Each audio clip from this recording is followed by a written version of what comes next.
In today's video, I'm going to teach you how to link a Confluence page to Jira. Connecting your documentation to your work items keeps your team aligned, reduces context switching, and makes it easy to find the right details when you need them.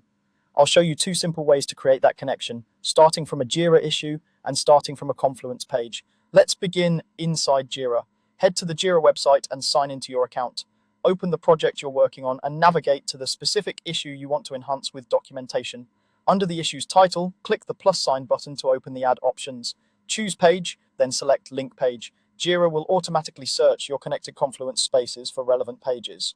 To narrow things down, click View Suggestions to see a curated list. When you spot the correct page, click the check button beside it to confirm the link. You'll now see that Confluence page associated with the issue, so anyone viewing the ticket can jump straight to the documentation without hunting around. If nothing appears, try a different keyword or confirm that you have permission to view the page in Confluence. Now let's look at the second method, starting from Confluence. Open the Confluence page you're working on, either in view mode or editing mode. Click the pencil icon to enter edit mode.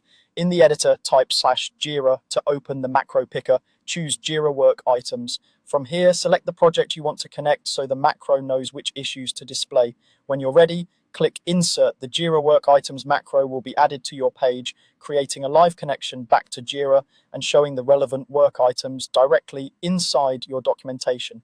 This is especially helpful if you maintain specs, runbooks, or meeting notes and want to keep them tightly aligned with the tasks your team is tracking.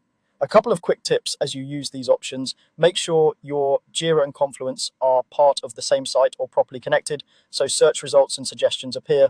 Also, access matters. You'll only be able to link to pages and issues you have permission to view. Finally, be clear and consistent with page titles and issue names to make suggestions more accurate and easier to find. That's all there is to it. Whether you start in Jira or in Confluence, you now have two straightforward ways to link your pages and issues. Thanks for watching.